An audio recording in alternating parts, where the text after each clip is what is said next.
ما ننسخ من آية أو ننسها نأت بخير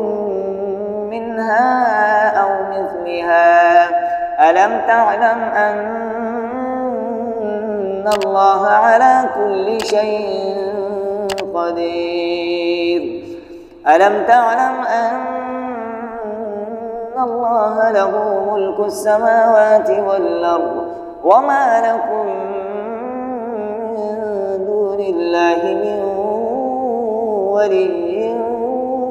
ولا نصير أم تريدون أن تسألوا رسولكم كما سئل موسى من قبل ومن يتبدل الكفر بالإيمان فقد ضل سواء السبيل ود كثير من أهل الكتاب لو يردونكم من بعد إيمانكم كفارا حسدا من عند أنفسهم من بعد ما تبين لهم الحق فاعفوا واصفحوا حتى يأتي الله بأمره إن الله على كل شيء قدير وأقيموا الصلاة وآتوا الزكاة وما تقدموا لأنفسكم من خير تجدوه عند الله إن الله بما تعملون بصير وقالوا لن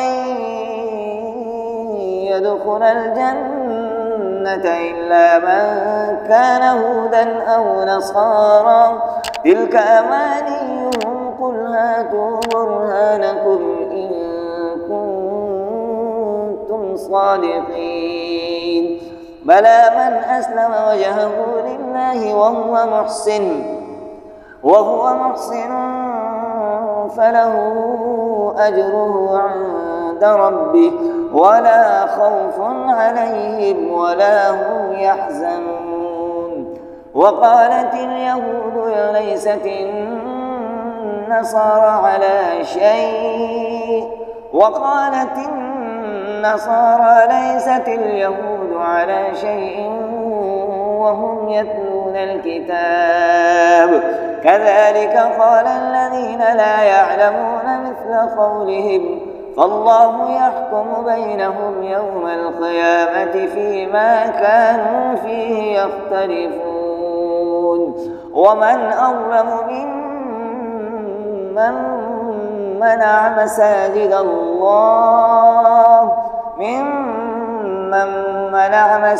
الله أن يذكر فيها اسمه وسعى في خرابها أولئك ما كان لهم أن يدخلوها إلا خائفين لهم في الدنيا خزي